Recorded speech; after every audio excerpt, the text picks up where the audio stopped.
Good afternoon. Welcome to the City Club's Friday Forum. I am Nikinge Harmon Johnson. For nearly 5 years now, it's been my honor to be the president and CEO of the Urban League of Portland. I'm delighted to be with all of you here today at the EcoTrust building in Northwest Portland. In just a few minutes, I will introduce our guest. But first, I want to note that there are thousands of people joining us online, on radio, and on TV, in addition to you wonderful people who have braved the weather and perhaps the fear of some illnesses that are spreading to join us here in person today. Live viewers are watching on KGW's website, Facebook feed, and news app, and our radio audience is listening via X-Ray FM's stations 107.1 FM and 91.1 FM. TV viewers will also watch today's program on community media television. We are incredibly grateful for the support of our media partners in bringing City Club's forums to our community. We know it's important for so many more people who can actually be in the room today to have the opportunity to hear from today's guest. They will also have the opportunity to ask questions via Twitter, so that's exciting. In addition to City Club's valued media partners, our sponsors, volunteers, and staff enable us to put on one of Oregon's best civic programs. I think you'll see a slide on either side that shows some of today's sponsors.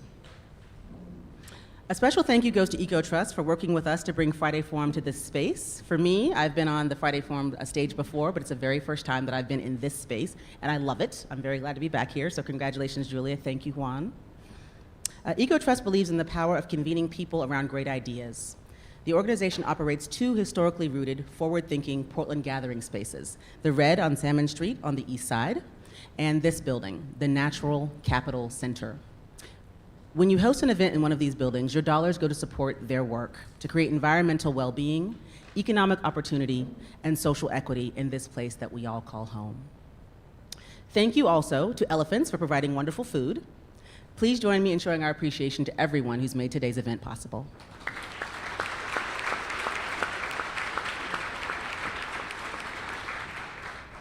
The City Club would also like to take a moment to remind everyone to fill out Oregon Census 2020. You count, so please make that count. I always say that Oregon is a teeny tiny state. We're wedged in between Washington State and California, so we need each and every one of us to raise our hand to sign up to make sure that we count, otherwise we could be sort of washed away. That's what I say, that's not what other people say. So moving on to the heart of our program. It's been a busy year in Washington, D.C., a little bit, and it's only March, but it's been a very busy year for Senator Jeff Merkley because I think that sometimes he does not sleep. He works very hard on so many issues for us, from publicly pressuring Trump on global humanitarian rights, to later voting to impeach,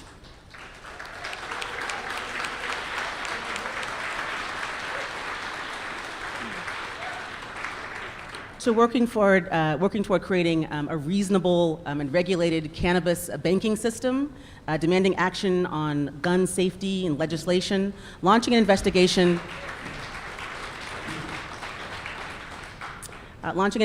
into reports that Credit Suisse engaged in retaliatory espionage against climate protesters. Imagine. And most recently, launching a coronavirus resource page for Oregonians. Senator Merkley has represented the people of Oregon through a breadth of work. Now I'm glad to welcome him to the stage. Thank you so much, Senator. Thank you so much. It's lovely to be with you.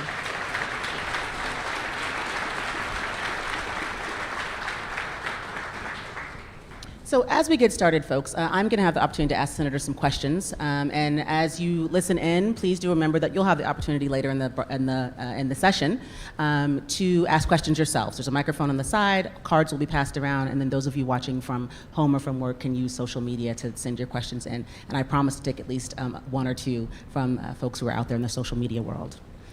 Senator, I'm delighted to be here with you today because I know your work and have the opportunity to work with you and your team pretty regularly in my role as the president of the Urban League of Portland.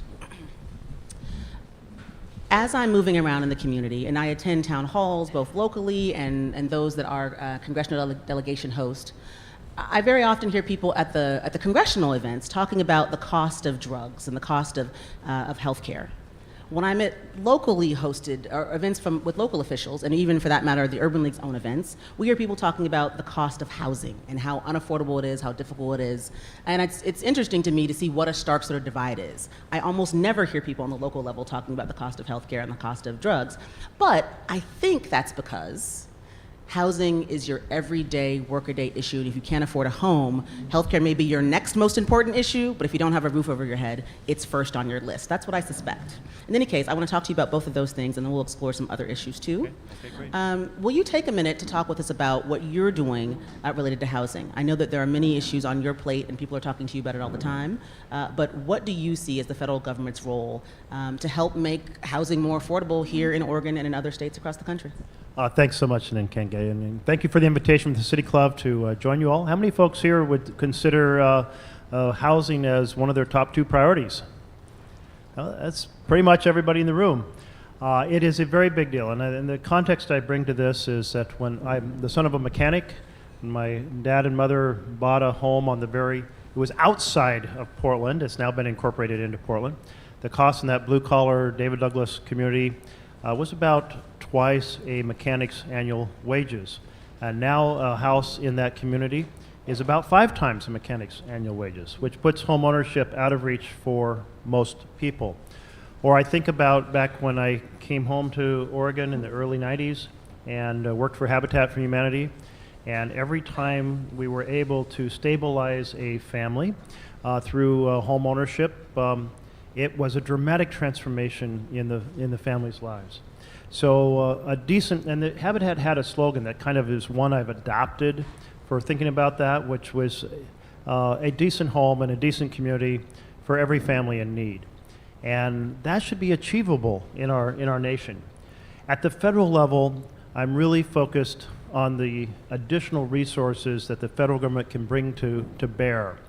If we think about the fact that we're spending $45 billion a year in Afghanistan, what would happen if we weren't spending a dime in Afghanistan, we spent $45 billion more on affordable housing here in the United States of America?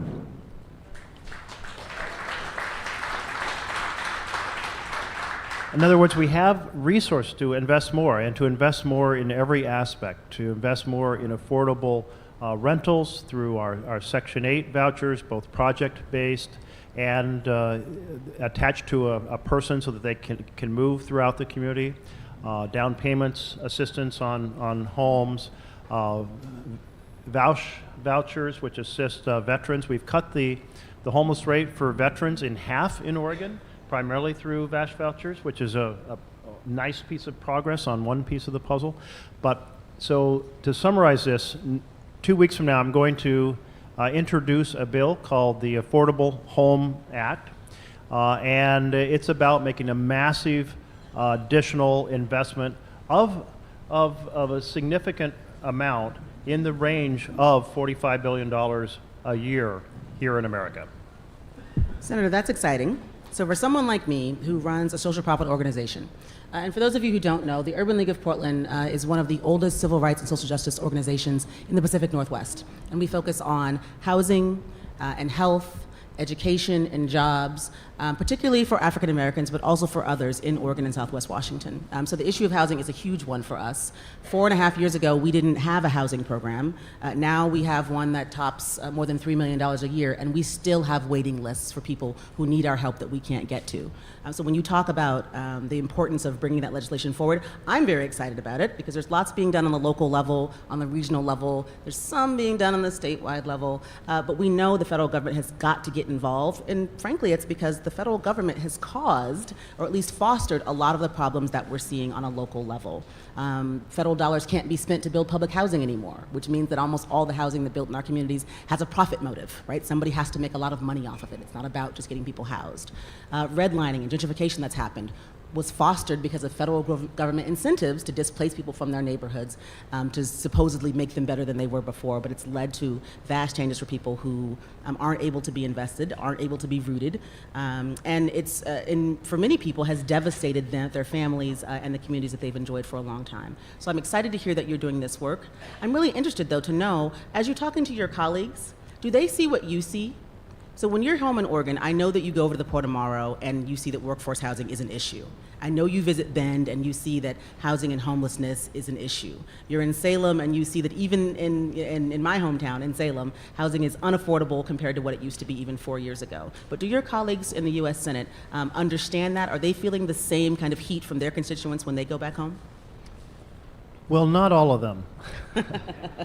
No, I think it should be a requirement for every member of Congress to do a whole lot of town halls, because then they would see these real issues that families are struggling with. We do have a fair number of members of the Senate and House who live in gated communities.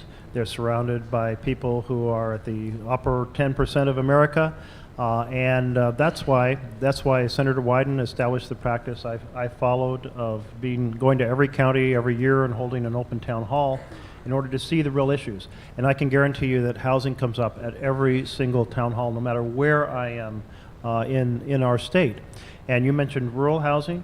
The challenge for many small towns is you can't get someone to build housing in advance of people buying it, and spec housing. And then when a company is willing to come to town, they go, well, but there's no housing to employ people, so they look for a larger community or a different community. So it's a big deal everywhere. But one piece that I did want, as you noted, these past pressures and injustice that we've had, including redlining, which was a powerful, powerful tool for basically destroying the opportunity of home ownership in many of our minority communities. And home ownership is the major driver of middle-class wealth in America. So you essentially took away middle-class wealth from neighborhood after neighborhood after neighborhood through redlining. So a portion of my bill is called Restorative Housing Justice, and it is designed to give preference to folks who are past victims of discriminatory practices to be at the front of the line, if you will, in terms of number of the housing grant or loan programs.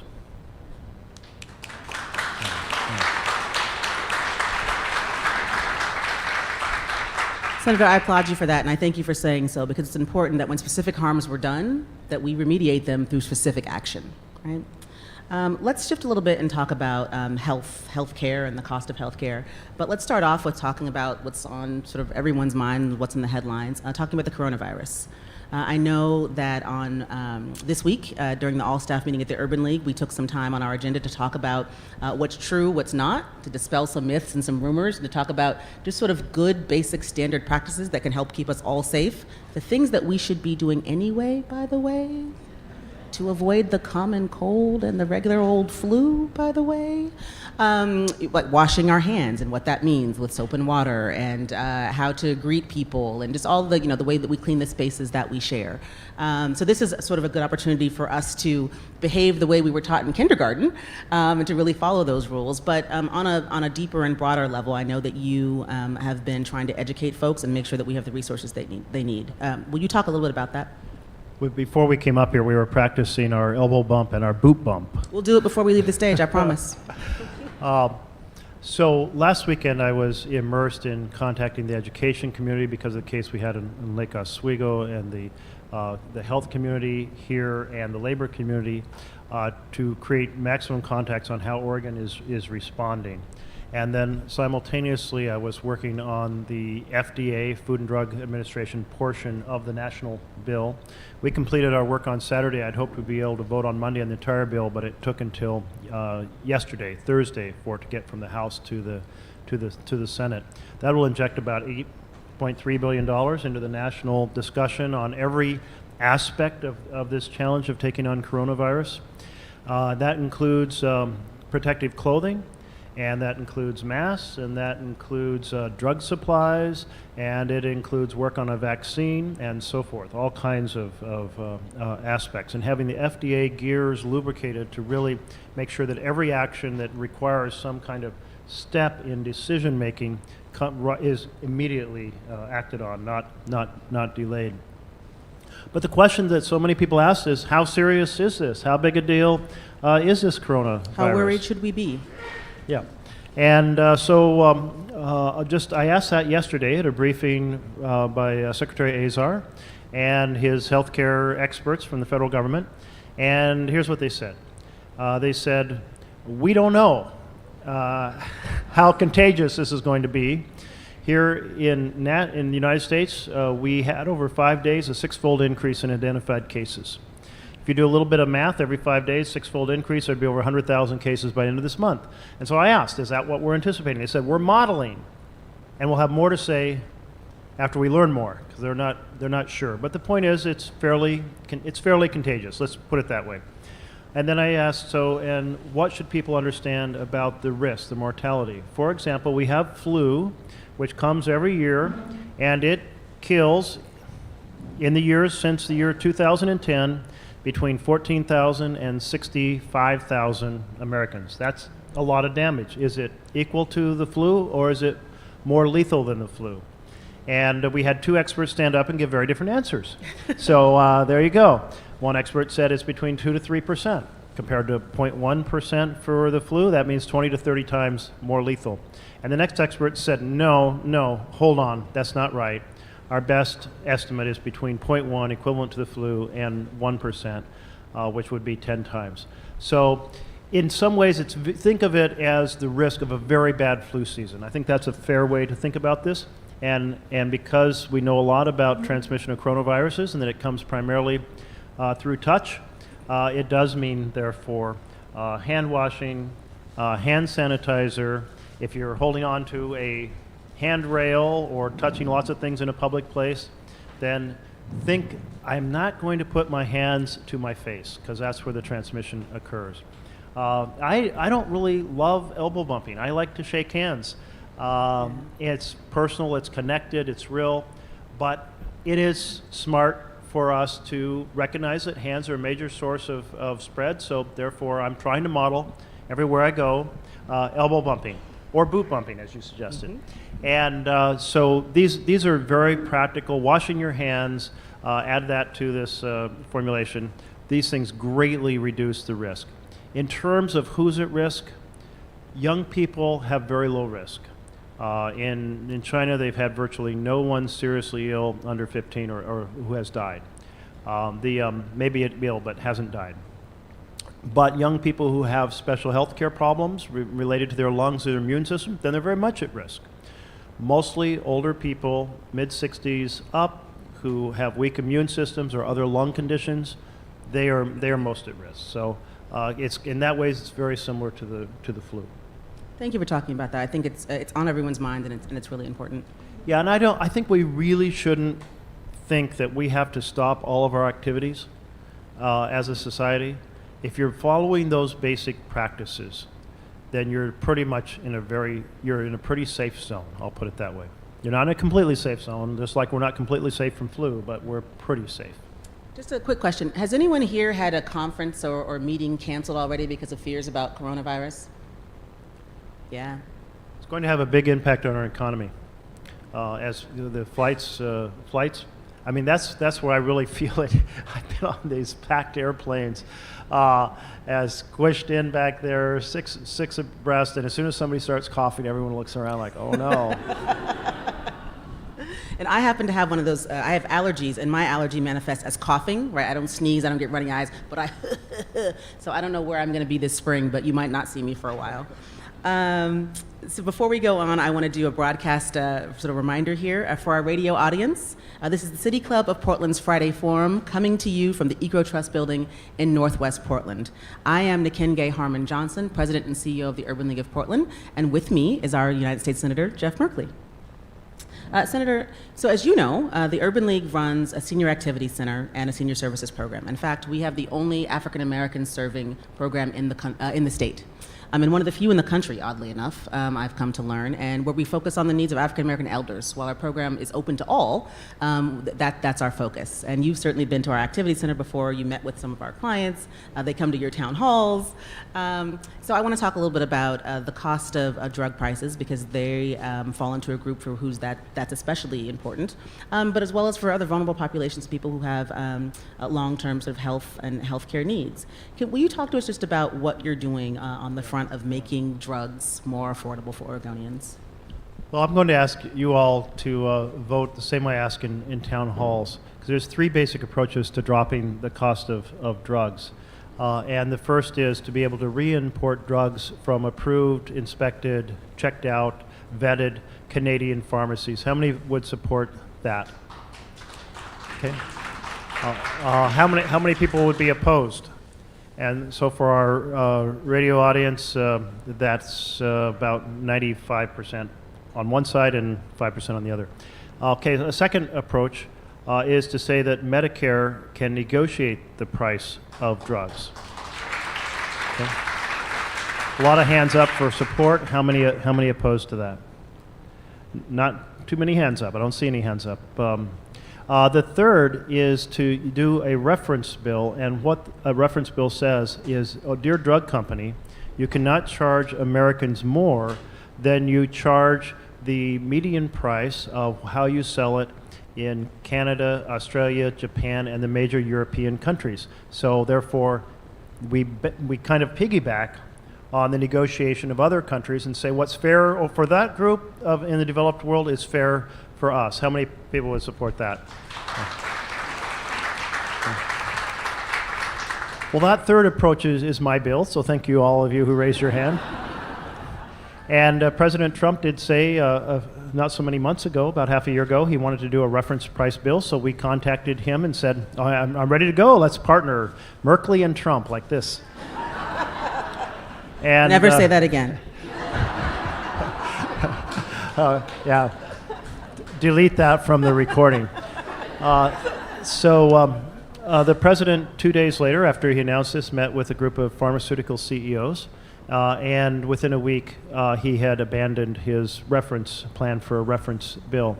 But you know, if anything, Americans should get the best price because we invest more as taxpayers in the basic research for drug development than does any other country, the Canadians, the Japanese, the Australians, or the Europeans. And so we absolutely should be able to do this. We have 80% across the spectrum, independents, Republicans, Democrats, rural, urban. Nobody likes being the victims of this predatory pricing strategy that the drug companies use on Americans. So why haven't, if we have an issue that basically overwhelming support all through America, in every political party, why haven't we gotten it done? Why? It's money in politics, plain and simple. And the drug companies have many ways to influence things. They have a huge number of lobbyists. I have not fact-checked this, so I want to fact-check this, but I've heard that they have 5 lobbyists for every member of Congress. That's an incredible presence of contacting our staff and contacting our members. Plus, they donate a lot of money. Plus, they do a lot of public relations media advertising to change how Americans might think of this. Plus, they do a lot of money in campaigns.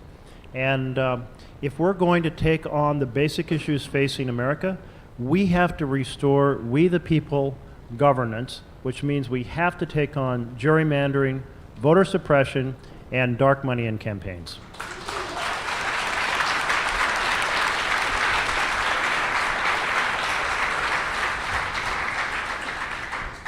You know, Senator, so I have not fact-checked this, but I was talking to my husband last weekend.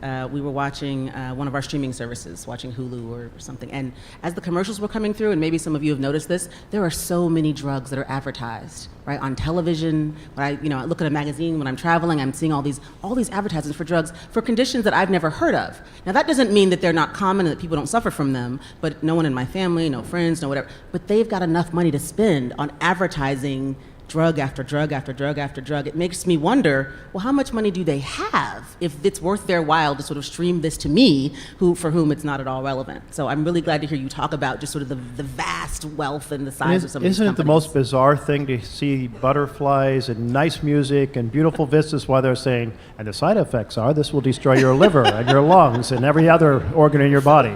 Right. Exactly right. Now back to your sitcom. I'm glad that we're talking about this too. And as we're sitting right in front of our civic scholars from Park Rose High School, and I just want to sort of take a point of personal privilege here. As we talk about health insurance and health care, when I was younger, it sort of didn't mean anything to me because I was young and I was healthy, right? But I was an athlete. Maybe I hurt, I had sort of an ingrown toe from playing soccer. We had to get that fixed. I used to get ear infections sometimes. We had to get those taken care of. But health insurance, I always had it, so it was never really an issue for me until I went to college. And I still had health insurance, but it only covered me in Oregon, Senator. So when I got an ear infection in college, I had to run off and go to the doctor, and they wanted to charge me a whole $200. Now, I realize, not very much money, but I was outraged. And I called my parents and said, they're trying to cheat me. They think I'm a stupid college student. This is ridiculous. And then the prescription they wrote for me was another $200. I can't afford this. I'm not getting it. Luckily, though, my mother said, I'll send you the money. It's okay. Get what you need.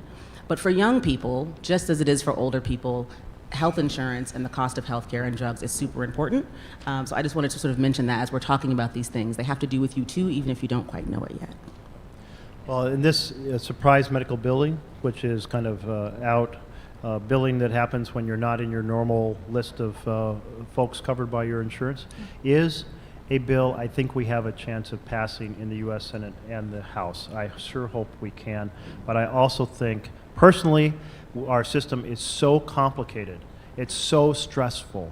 You get coverage through your work, but then they decide they can't cover your children. So how do you sign your children up? Or they decide they can't cover your spouse. So how do you get your health insurance for your spouse?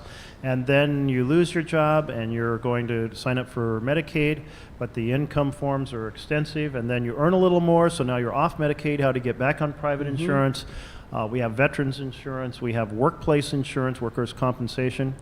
At a minimum, I believe we have to give everyone the opportunity to choose a Medicare-style plan that they can carry with them the rest of their life and quit worrying about their health care insurance. Everyone? Everyone.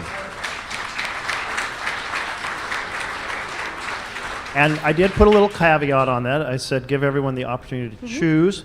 I do not think you can say to Americans that if you like what you have, you have to be bumped out of it. I think we learned that significantly back in 2009, 2010. But I was asked this by a business association, and it was a little bit of a hostile question about promoting a public option, a choice, Medicare choice for all. And I asked the question, so how many people here in the community, in the business community, how many of you have SAFE as your workers' comp insurer? And at least 2/3, maybe 3/4 of the people raised their hands. Well, what is SAFE? SAFE is a public option. It is a public option developed by the business community and the political community to provide less expensive workers' comp. It cut the price in Oregon in half of workers' comp insurance. It was adopted by Rhode Island. It cut the price in half in Rhode Island. Providing a public competitor is a powerful force that could reduce the cost. And if you sign up for it and have the option of carrying it with you the rest of your life, the complexity and stress of health care and health insurance has been dramatically reduced. Thank you, Senator. So I'll keep fighting for that.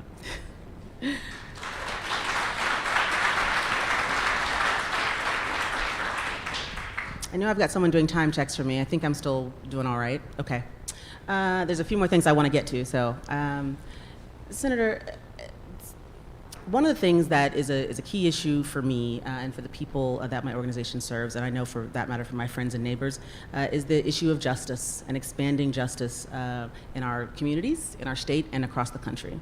I know that you're up on this issue, so I want to talk to you about it a little bit, and it has to do with a Portlander, a black man named Michael Fesser. West Lynn, Multnomah County DA, Portland Police. Many of us have seen these headlines well covered in the Oregonian and the Portland Mercury, OPB, and in other places. But I just want to just set the context a little bit. It is that there was a man by the name of Michael Fesser who complained to his employer, a local Portland towing company, that he was being abused, treated poorly because of his race. People were calling him racial slurs. And treating him very badly at the work site on a fairly regular basis. He complained to his boss about that and asked his boss to do something. His boss did nothing. He complained to his boss about that. His boss did nothing. And as he prepared to sort of do something about it, take it out elsewhere, his boss reached out to law enforcement in West Lynn and said, hey, I got this guy who's complaining. I'd like you to do something about it. And the West Lynn Police Department then began to sort of create a phony investigation, trump up charges against this man because he was complaining about being discriminated against on the job. They unlawfully arrested him, deprived him of his liberty, handcuffed him, put him in a police car, took him to the police station, and then charged him with completely trumped up and false charges that were then brought to to Portland. So the Portland police were involved in this. The Multnomah County DA was involved in this, and they brought him up on charges. At one point, charges were kicked. Then again, they were brought before a grand jury, and charges were again being brought against this man. This all started because he complained to his employer. The employer thought, how dare this man have the audacity to say that we don't have the right to call him a nigga? And I use that word in that way because I want you to feel it in your chest, because that's what he felt in his workplace as he did his job. And when he said, no, that's not okay, the people he worked for decided, yeah, it's okay, and we're going to do it again and again and again, and there's nothing you can do about it, and we're going to use our power and our friends and our cronies to show you that we can do whatever we want to you whenever we get ready. And West Lynn police said, yep, sure can. We're all about that. Some Portland police, how much do they know? We don't yet know. Hopefully there'll be an investigation so we can get into the heart of it. But folks didn't really do the checks and balances that they should have done to make sure that this man's civil rights could not be abused in the way that they were, right? He was failed again and again by our justice system. And I was delighted to see that you and other members of our congressional delegation stepped up and said, whoa, now that we have heard as much as we have heard, there needs to be an investigation. We need to go further, and the U.S. Attorney needs to step into this. But I would like to hear a little bit more from you, because you have never been shy, at least in my experience, about talking about justice, about talking about what's right, about standing up when you see something wrong, even if it may be unpopular. You're not one of those folks who says, well, we have to be careful, we're not quite sure what happened here, when in fact, we have to believe our eyes. Growing up, I heard in education, school, public school, a lot of discussion about values that we have in America. And one of those values was equal justice under law. And one of those values was opportunity for all, equality. And these are powerful concepts, but we have fallen short throughout our history. And I do believe, as Martin Luther King pointed out, that the arc of the moral universe is long, but it bends towards justice, that we have come a long ways in our 200 plus years. But we keep realizing that it's not just an affair of the law, it's also an affair of the heart. How do people behave? So we've got to work both on the law part and the heart part. And on the law part, when we see something horrific like this, racially motivated misuse of law enforcement, well, we need to take it on. There needs to be a full investigation. That's what Senator Wyden and I and Earl Blumenauer called for. We need to think about how police training can help address that. And I'll defer to the better experts on law and justice, to the different programs. But also, I think we need to think about the heart part. And what do I mean by that? I mean that, well, let me tell you a story. When I was first an intern for Senator Hatfield, I was the last arriving intern, so I was assigned to come in an hour early and open all the mail. And of course, that meant physically opening mail, and sorted into 4 stacks for the legislative correspondents who would respond that day to every letter. And so I'm there, I'm opening these letters, and I'm hearing things I have never heard before. I'm reading people attacking others and telling Senator Hatfield about it because they're upset with the Catholics, and they're upset with the Jehovah's Witnesses, and they're upset with the Seventh-day Adventists, and they're upset with the Jewish community, and they're upset with the Mormon community, and they're upset with African Americans, they're upset with Latino Americans. And I was just stunned by the amount of hidden prejudices that was embodied in that mail coming to Senator Hatfield. And it made me aware that you may be in a community where people are all pretty progressive and treating each other pretty nicely, but there's a lot of hidden discrimination and racism. And I must say that a lot of this hidden racism has been brought to the surface because of the leadership in the Oval Office. A campaign based on division, attacking almost every group in America, Haitian Americans, African Americans, Latino Americans, Muslim Americans, list goes on and on, attacking immigrants, and doing so in ways that encourages others to join in that division. So when we hear any public official or any leader putting out divisive message, we have to say we are going to stand with our brothers and sisters in the community. If it's an attack on our Muslim brothers and sisters, then let's go and meet with them and let's stand with them and say, no, not here. We're all Americans together, and we're going to make this country more beautiful, more successful, more prosperous nation as Americans united.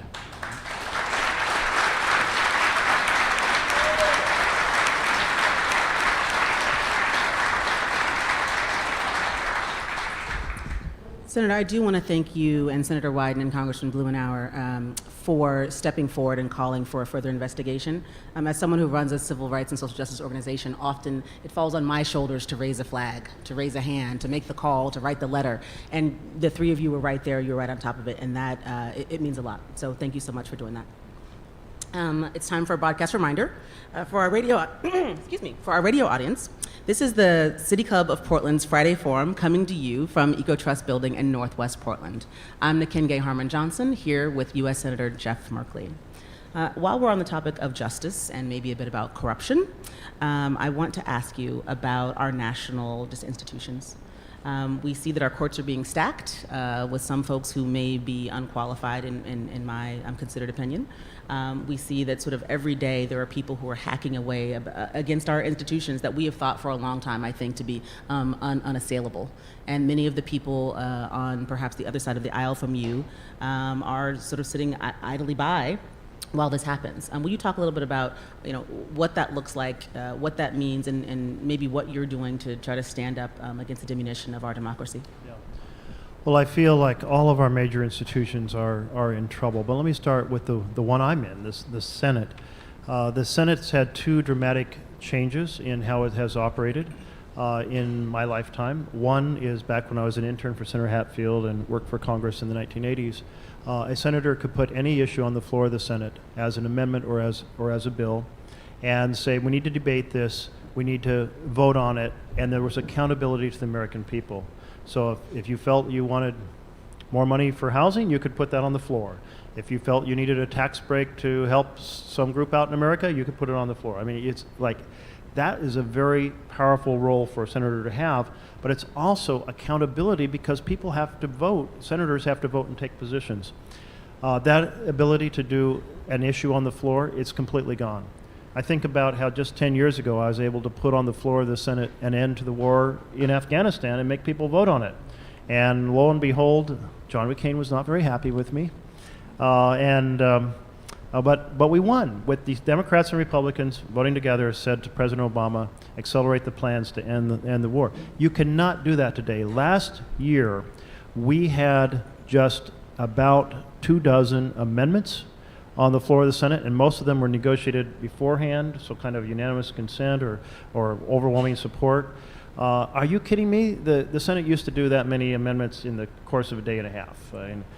So that's a real problem. The second is a use of the Senate having to operate with a supermajority. Now, our founders were wary of a supermajority. Madison said, do not bend the will of the majority to the will of the minority. You undermine the very premises of democratic governance. And Hamilton, with more eloquent language, said the fruit of a supermajority will be things like tedious delays and contemptuous compromises of the public good. And that's kind of what we see. And think about this, because of the way the Senate's constructed, with some people representing just a very few individuals in very low populous states, and then a few representing states like California, Florida, or New York that have a lot of people, it's not anything close to equal representation. And if you have a supermajority, you can get a lobby like the pharmaceutical lobby, and they only hold to prevent a bill from advancing. So it's very problematic. It's why I'm arguing that we have to go back to being a simple majority on virtually everything we vote on rather than being a supermajority on those votes. It's the only way we're going to take on the issues facing America. And, so that's the Senate, but then we could turn to the other institutions. I won't spend time on the presidency because its values, its conduct, its everything. He doesn't. Why should you? And the citizens do have a power to change that a few months from now if they seize that opportunity. I'm really worried about the role of our courts. In the time I've been in the Senate, we had some new lows. One was the theft of a Supreme Court seat, the first time a seat that there has not been a debate and a vote on a nominee from a president in American history. And that was when Merrick was nominated, and it was never debated and voted on, deliberately to push that into the next administration with hopes that it would be filled by somebody from the far right. If you look at the decisions of the last few years, we have over 75-4 decisions for the powerful over the people. The Supreme Court has deeply undermined the very we the people vision of our nature. They have become the super legislators, which is why the fight over who sits on the Supreme Court has become so fierce. It is why the seat was stolen. And the main issue it was stolen over was the issue of Citizens United, because they didn't know where Merrick would stand on potentially shutting down and reversing a 5-4 support for unlimited funds in campaigns, and the possibility of reversing that. Now, our founders worried about this issue of concentrated power, and it's a more complex story than I might present. But Jefferson said that the only way you maintain laws that reflect the will of the people is have highly distributed power. He called it equal voice, not just an equal vote, but an equal voice. And what is Citizens United? That's giving the wealthiest, most powerful individuals in America a voice that can drown out millions of other citizens. That's not right. It's not, and I know I mentioned it before, but this takes me right back to where I mentioned before. We have to reverse citizenship. We have to pass the For the People Act, which would be the act, and Tom Udall of New Mexico and I are the leads in the Senate on it. He's retiring. I'm going to be continuing to be the point person on this. We have to pass this bill to take on the gerrymandering, the voter suppression, and shine a light on the dark money.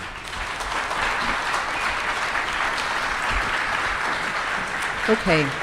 We're going to open the floor to questions. We'd like to welcome our civic scholars to come to the mic and ask the first question. I think our microphone's on this side of the room, if you would please.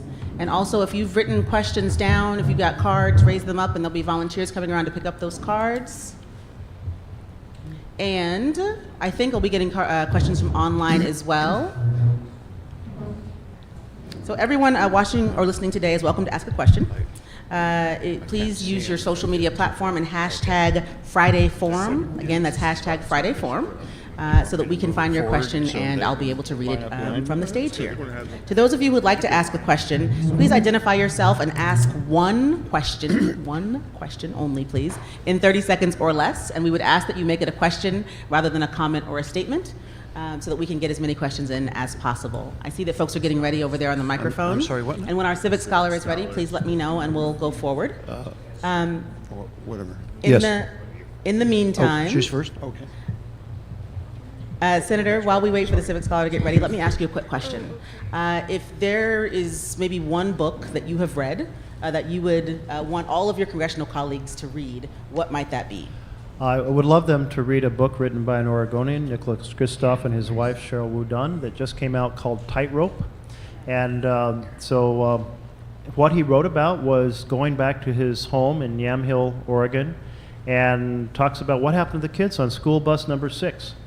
And essentially what happened was in the mid-70s, families that were progressing generation to generation started to go into a nosedive.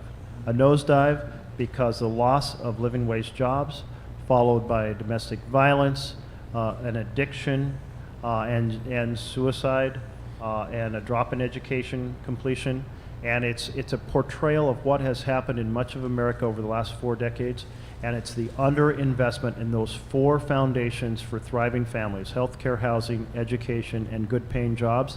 And how is it that our wealth has increased so much in these 4 decades and families have done so poorly? And so turning to a story written by a prominent Oregonian who tells this story beautifully in partnership with his wife, Tightrope. I'd encourage anyone else to consider reading it as well. Very good book. Thank you. We'll go to our first question. Please tell us your name and ask your question. My name is Alexis Barber. I go to Park Rose. I'm a senior. Our question from Park Rose is, will tuition go down for college if wages are going up? And when do you believe wages will be going up? Let me start with the tuition up part. Tuition has gone up phenomenally. If you think about what's come down most in our society, it's the cost of a big screen television. You think about what's gone up most, it's tuition, and which means the vision of college has become deeply damaged for much of work in America. I had the fortune of my parents saying, we didn't go to college, but we encourage you kids to think about it, and never came up that it would be unaffordable. Because at that time, you could work a summer job at minimum wage in the mid-'70s, summer job at minimum wage, and pay tuition at a public Oregon university. Is that possible today? Not at all, not at all. And if we think about the question of opportunity for our individual children, that's a crime against the next generation. And if we think about our future economy without the benefit of what can be contributed for all folks who can't afford college, that's a crime. There's so much so you asked, is tuition going to keep going up? Right now it looks like the answer is yes. Unless the state and the public university and the federal government are able to insert a lot more resources. I do believe the federal government should act. I think we should enable everybody with a student loan, many of which are 6, 8, or 10%, to be able to refinance at the same low rate the banks get when they borrow from the federal government, which is 1 or 2%.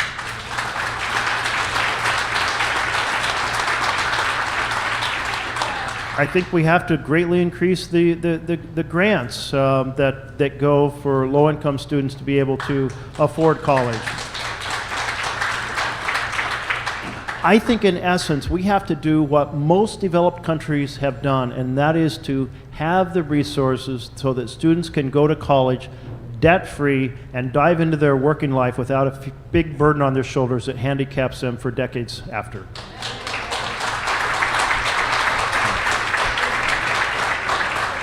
Thank you for your question. And you asked when will wages start going up? They've gone up a tiny little fraction with the tightening of the labor market, but will come and go. We have to think about how to strengthen the ability of workers to organize through unions. We have to think out about much higher minimum wages. We have to think about how we design trade agreements so they don't undermine working America.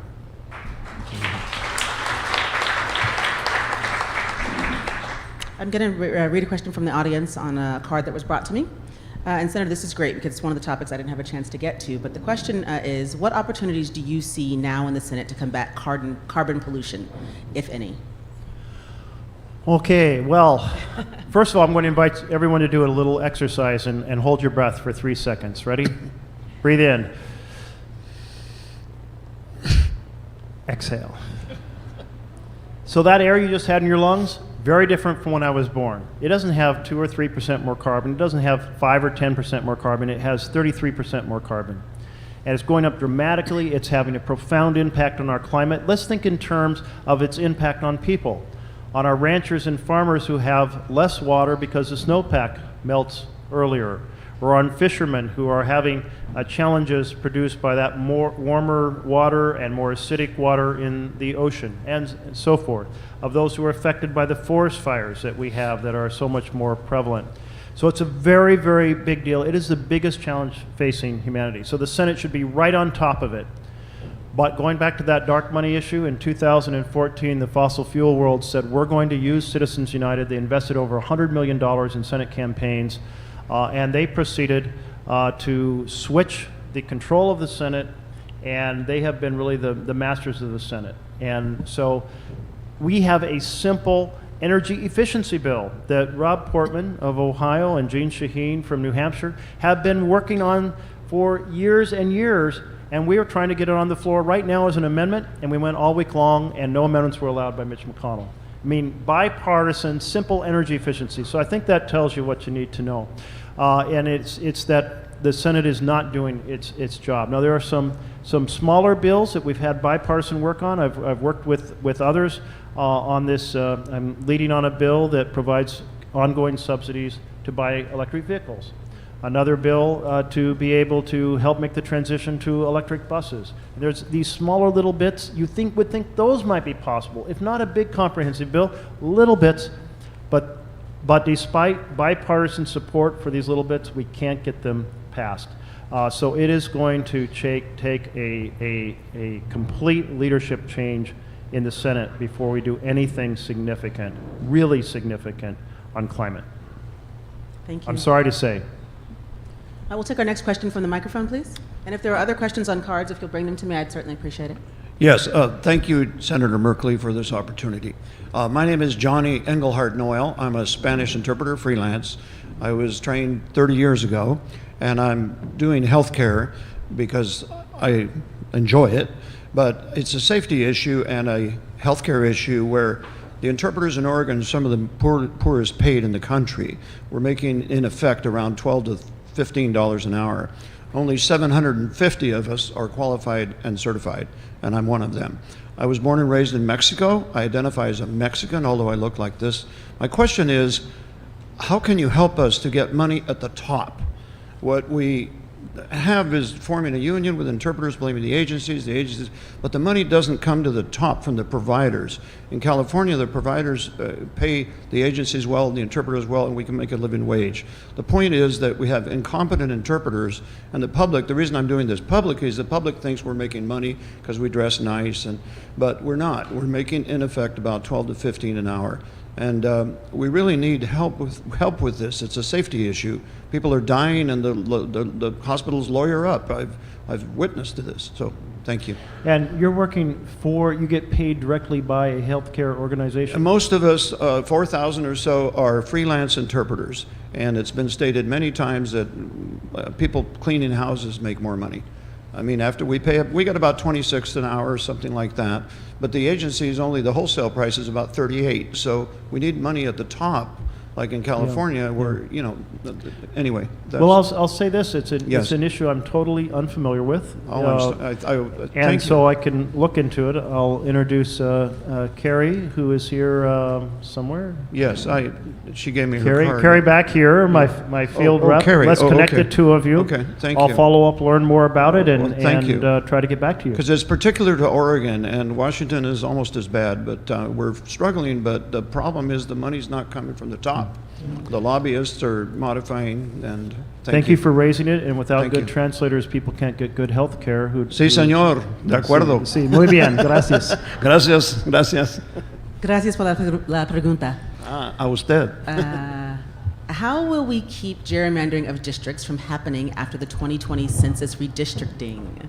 That's a question from the audience. So how do we keep gerrymandering from happening? So at the federal level, it is the For the People Act, and what it sets up is a requirement for independent commissions. Those have been fairly effective in greatly reducing the bias in a given state. And you can look to how Pennsylvania the districts were redrawn as an example. California is considered to have one of the best independent commission structures. There is a dilemma in this that I think is worth noting, and it makes you cringe, it makes me cringe, and that is this. The states that are most interested in doing it at the state level have tended to be states that are more blue states, and doing so has increased the bias in favor of the red team in the House of Representatives. And so it's like doing the right thing locally and feels right, but it should really be done nationally so that every state has to have an independent commission and stop gerrymandering across the country. Thank you. It may feel like I'm speeding up a little bit because I am. I want to get as many questions in as possible, so we'll take another one from the microphone. And if there are questions from Twitter, if you could please bring those to me, that'd be great. Please go ahead. Hi, Brooke Person, City Club member. With Super Tuesday happening last Tuesday, I was absolutely horrified in watching the primaries, that especially in California and Texas, you had people waiting in line for 5, 6 hours. We have a national election coming up. We also have this COVID-19 virus.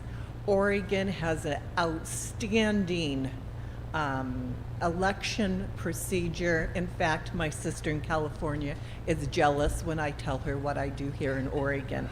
So my question to you is, with listening to you talk, it sounds like there's nothing the Senate can do. So what can the Democratic Party do starting in November to encourage people to vote by mail, do absentee ballots, do something so if you're afraid to go to a place or you don't have 6 hours to vote, your vote still matters?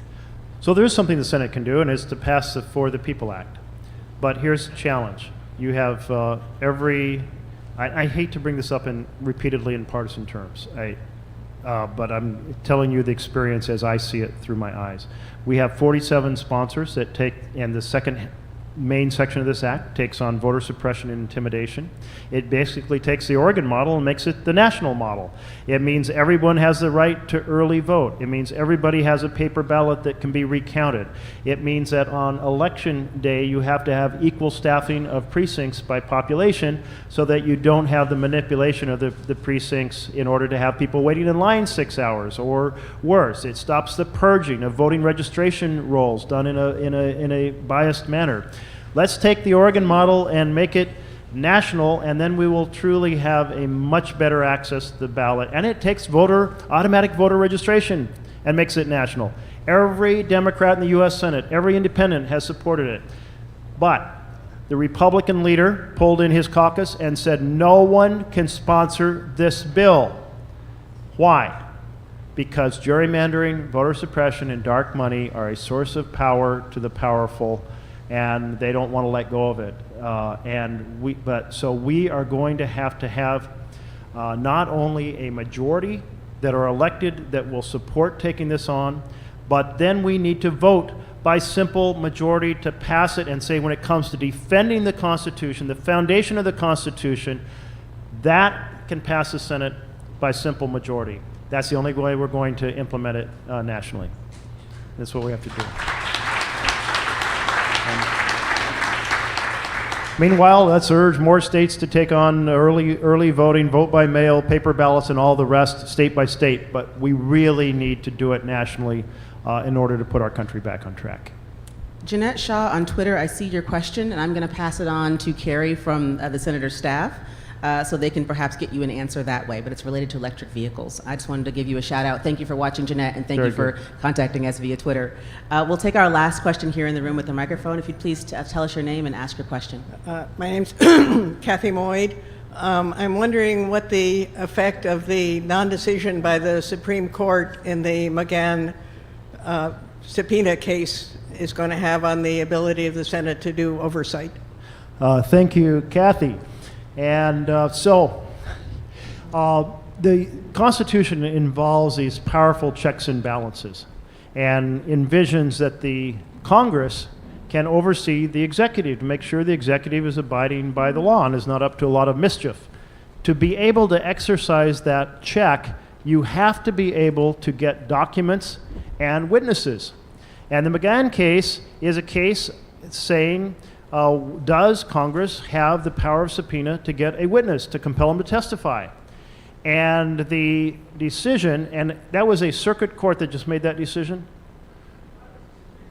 Did the Supreme Court just make the decision? No, it hasn't gone to the Supreme Court yet. Right, so it's going to go to the Supreme Court, but it's not there yet. But the lower court said, in fact, Congress doesn't have the power to use a subpoena to get documents or witnesses. That's completely outrageous. If the Supreme Court backs that up, it means that the executive can do whatever they want. It destroys the oversight of Congress. It destroys the very core check and balance. Now, I'll tell you, there's another check and balance that just underwent an enormous damage, and that is the power to hold a trial in the U.S. Senate on impeachment. We had, anytime there is a trial in the Senate, the leader of the Senate should stand up and say, doesn't matter what party is in the House, doesn't matter what party is in the Oval Office, we have a responsibility to hold a trial. That means getting to the facts and then make a decision over whether those facts merit expulsion from office, which is a bit of judgment over which there's not a clear standard, but that's the exercise of the Senate. We did not get that speech from the majority leader. Instead, we got the speech, I'm going to work hand in fist with the defendant to hold a short show trial. That's no trial at all. Everyone knows, no witnesses, no documents. It's not a trial. The Senate absolutely failed in its ultimate check and balance to do its job. Not because it didn't convict, but because it didn't hold a trial, a real trial. That's unacceptable.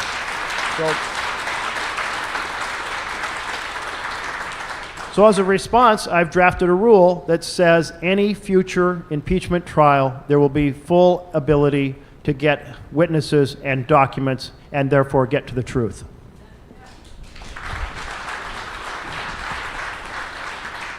With apologies to the folks with the microphone, that has to be our last question. We are out of time for the rest of today's conversation. So we'll have to pause at this point, Senator, but I'm not saying it's an end because I know you'll be back on this stage. I know you'll be back in the community and visiting the Urban League and with others of us to continue talking about these important issues. But I want to thank the City Club and all who made today's Friday Forum possible. Thank you to those of us in our radio and TV and streaming audience for joining us. Thank you to all who have joined us in the room today, and most particularly our Park Rose High School civic scholars. Yay. Senator Merkley, thank you so much. It's been wonderful.